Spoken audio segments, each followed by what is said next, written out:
বরিশাল নগরীর এআরএস মাধ্যমিক বিদ্যালয়ের অষ্টম শ্রেণীর নিখোঁজ শিক্ষার্থী মুনিয়াকে উদ্ধারের পর চাঞ্চল্যকর তথ্য বেরিয়ে এসেছে।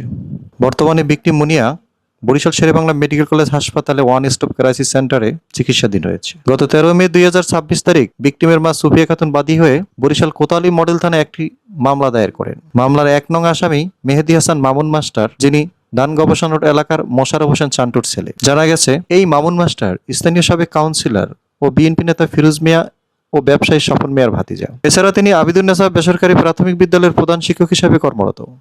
মামলার 2 নং আসামি হিসেবে ঝালকাঠি রাজাপুর এলাকার মোহাম্মদ আলিমকে অভিযুক্ত করা হয়েছে।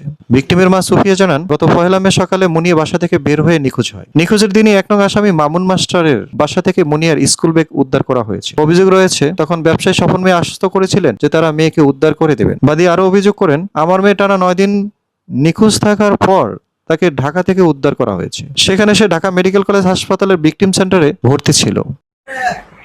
খুব অসুস্থ, বলছিলাম ওর সাথে কথা বলতে, আমার খুব অসুস্থ, মেয়ে কথা বলতে পারে না। তারপর ওদের বাসায় যাওয়ার পরে নাকি খালি বলে আমাকে পানি দাও, পানি দাও। ওনারা জিজ্ঞেস করছে, তুমি তোমার 8 দিন কোনো খুঁজ ছিল না, 8 দিন পরে তুমি এখন কিভাবে? আমরা এত জায়গায় তোমার খবর নিয়েছি, ফেসবুকে সার্চ, আমি কিছুই শুনি নাই, আমি জানি না, আমি এসব খবর কিছুই জানি না।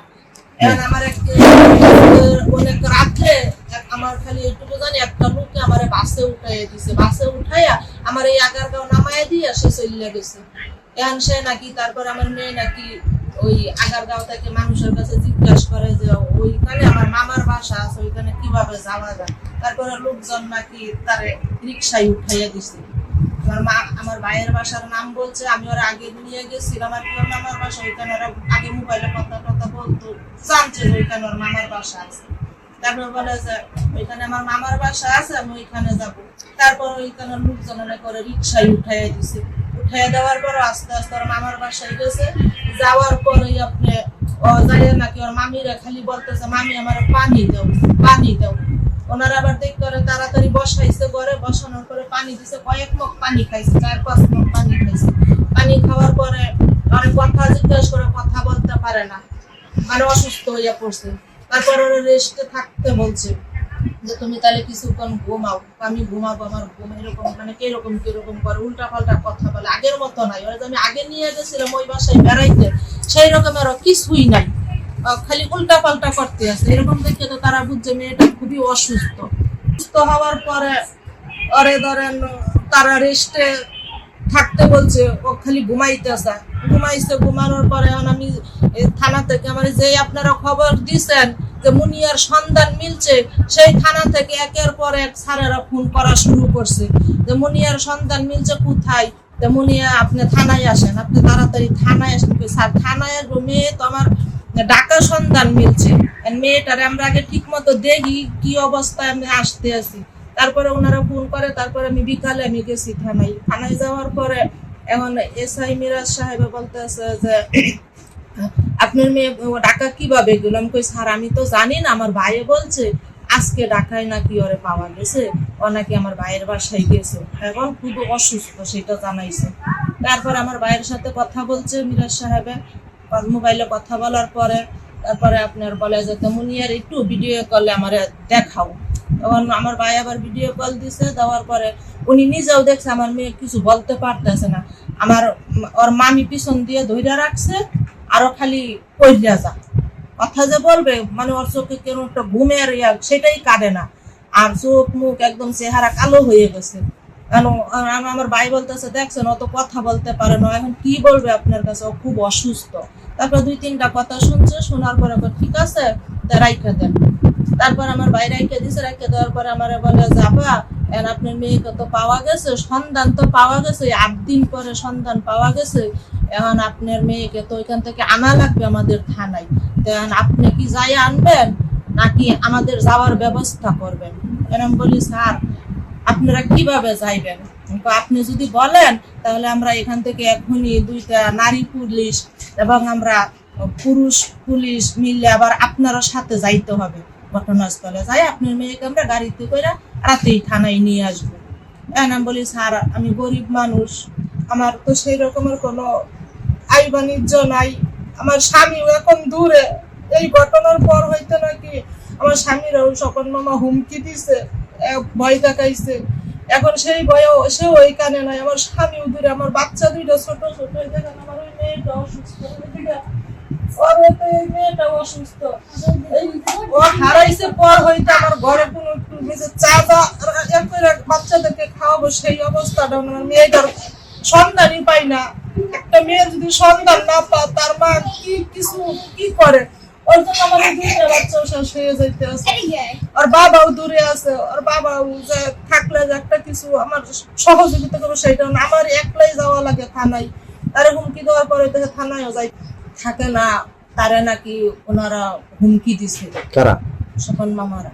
মেয়ে নিখোঁজের 2-3 দিন পর থেকে এই দুইটা বাচ্চা নিয়ে আমি একবার থানায় যাই, একবার বাড়িতে আসি, কিন্তু আমি যা রান্না করে খাবো সেই উপায়ও আমার নাই। আমার ঘরেও তো কিছু নাই, আমার স্বামীও দাঁড়ে নাই। একদিকে বাচ্চার সন্তান মিলে না, আর একদিকে স্বামী উদরে, এই দুইটা বাচ্চা আমার মানে একটা মেয়ে যেন আমার এই দুইটাও শেষ হয়ে যাইতে আছে। এদেরকে নিয়ে আমি খুবই কষ্টের মধ্যে আছি। তারপরে আমি স্যারের বলি, স্যার আমি গরিব মানুষ, আমার আব্বাও তো কাছে নাই, এখন আমি আপনাদেরকে যাওয়ার মতো কি ব্যবস্থা আমি করবো?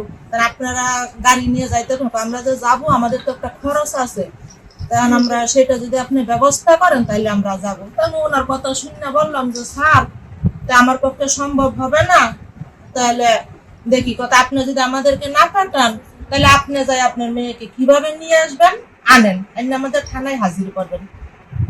সেই কথা বলার পর আমি বলছি ঠিক আছে। ওসি স্যারের সাথে আবার মিরাজ স্যারের কথা বলছে, কথা বলার পরে আমি সন্ধ্যার পরে ওই থানা থেকে চলে আসছি। চলে আসার পরে বলছি যে ঠিক আছে, আমি বাসায় যাই দেখি, নাইলে আমি আজকে রাত্রেও যদি না যাইতে পারি ঢাকায়, আমি কালকে সকালে রওনা দিব। আমার তো ভাড়ার টাকাটাও গোছান লাগবে, মহিলা মানুষ, বাসায় কেউ নাই, আমার সাথেও কেউ নাই, আমার পাশে যে একটা লোক তাও নাই, আমি কান্না করলেও একলা, খাই না খাইয়া থাকলেও একলা, আমার সাথে আমার একটু সান্ত্বনা দিবে সেই একটা লোকও নাই। থানায় গেলে তারা নিজেরাই বলে আপনি একলা আসছেন কেন, আপনার সাথে লোক আমার কেউ নাই স্যার, আপনারাই আমার সহযোগী, আপনারাই আমার, আমি সুষ্ঠু বিচার চাই। আমি এতদিন বলছি যে আমার মেয়েটাকে ফেরত চাই, আমি তো জানি না আমার মেয়েটার জীবনে এই অবস্থাটা হইবে।